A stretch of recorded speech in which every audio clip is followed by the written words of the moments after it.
Kuna msemo mmoja wenye maana kubwa. Inasema hivi: vile unavyozidi kujipenda mwenyewe, ndivyo unavyopunguza kuwategemea wengine ili kupata furaha ya moyoni. Lakini jambo hili lina maana gani hasa? Chukulia vile unajisikia.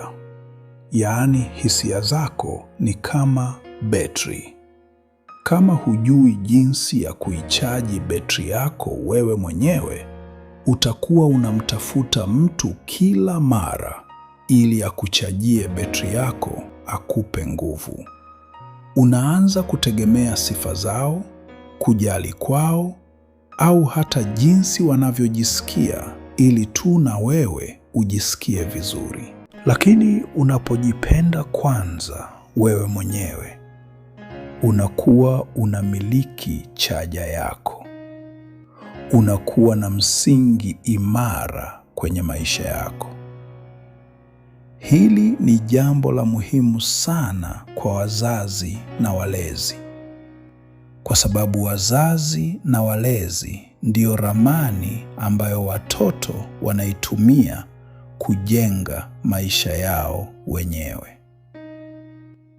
Leo tutaangalia jinsi kujipenda kunabadilisha malezi yako na maisha ya baadaye ya watoto wako. Watoto ni kama sponji inayonyonya maji. Watoto hawasikilizi tu kile unachokisema. Wanaangalia kile unachokifanya.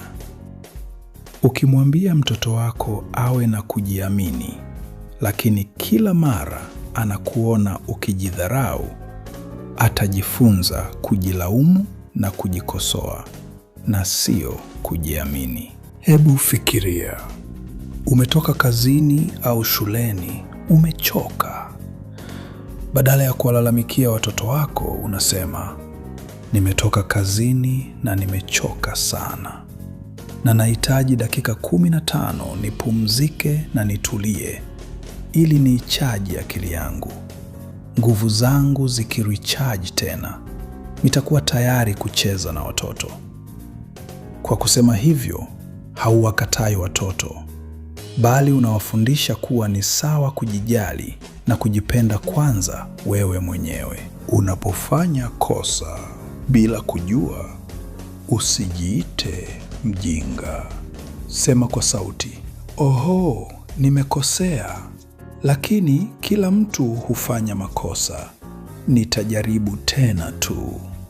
Watoto wako watajifunza kwamba ukifanya makosa bila kusudi, haimaanishi kwamba wewe sio mtu wa thamani. Watoto wako wanapokuona ukijishughulisha na kufanya hobi yako au kitu unachokipenda, wanajifunza kuwa furaha ni kitu unachojitengenezea mwenyewe na sio kitu unachosubiri wengine wakupe ndio uweze kupata furaha. Je, umewahi kusikia msemo huu? Huwezi kutoa maji kwenye kikombe kitupu. Mzazi anapojipenda mwenyewe, anaweza kutimiza mahitaji ya moyoni ya watoto wake zaidi ya mzazi mwenye kuzidiwa na mawazo na anayejipuuza na kujidharau. Kwanza kabisa, upendo wako kama mzazi au mlezi unakuwa ni zawadi kwa watoto wako na sio biashara. Kama unategemea tabia njema ya watoto wako ili ujione kuwa wewe ni mzazi mzuri au mwema, basi utakuwa unawatupia watoto mzigo wako wa hisia zako au hali ya moyo wako. Mzazi anayejipenda mwenyewe anajiona ana thamani, hata kama tabia za watoto wake zina changamoto. Hali hii inakusaidia kubaki na utulivu hata mtoto anapopiga kelele au kusumbua. Unakuwa kama nanga yao, kwa sababu boti yako haizami pamoja na ya kwao. Ya pili, hii inawaruhusu watoto wako waanze kujisimamia wenyewe.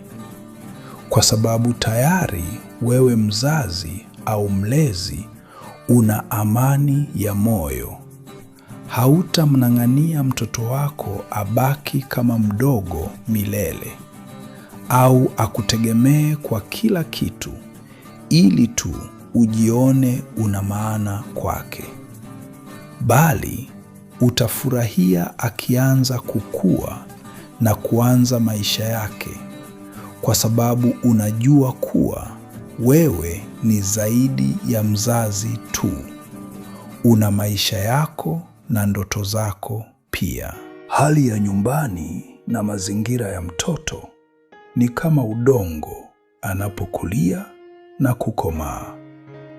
Nyumba inapoongozwa na mzazi anayejitambua na kujielewa mwenyewe, mazingira hayo yanaeleweka, yana utaratibu, yako imara, hayana mabadiliko ya ghafla na ni salama. Nyumbani kukiwa na hali ya utulivu, akili ya mtoto inakuwa tayari kujifunza mengi.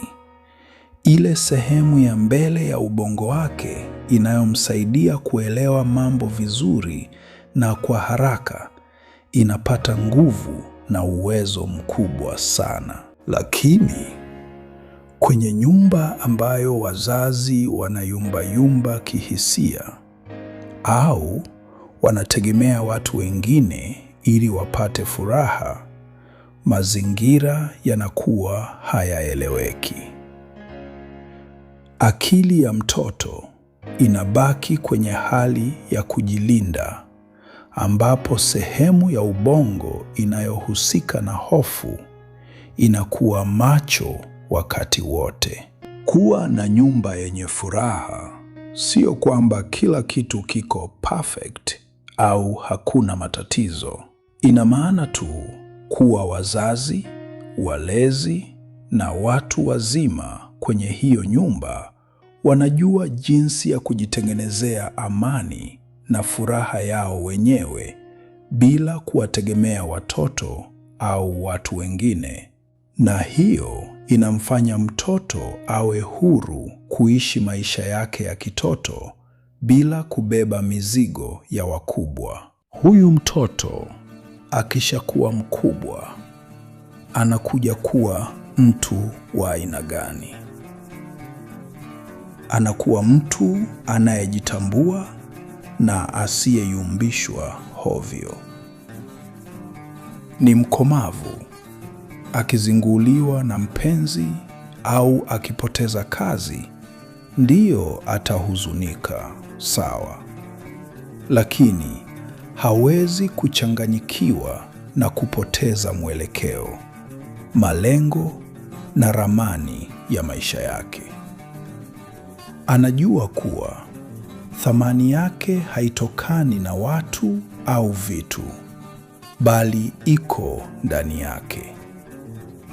Pia anajua kusema hapana bila kujihisi vibaya, kwa sababu alikuona wewe mzazi au mlezi wake ukifanya hivyo bila uoga. Watoto wakikuwa na wazazi au walezi wanaojitambua, wanakuwa na mahusiano mazuri. Hawatafuti wapenzi wa kuja kuwaokoa kwenye maisha au kuziba mapengo ya upendo mioyoni mwao, ila wanamkaribisha mtu wa kuchangia nao maisha yao ambayo tayari yana amani na furaha. Kujipenda mwenyewe sio uchoyo, ni zawadi kubwa zaidi unayoweza kuwapa watoto wako. Unapojijali mwenyewe, kama vile kuchaji betri yako, yaani kujituliza na kujifurahisha, unawafundisha nao jinsi ya kujijali. Hauwaambii tu kwamba wana thamani, unawaonyesha kwa vitendo jinsi mtu anayejitambua na kujithamini anavyoishi.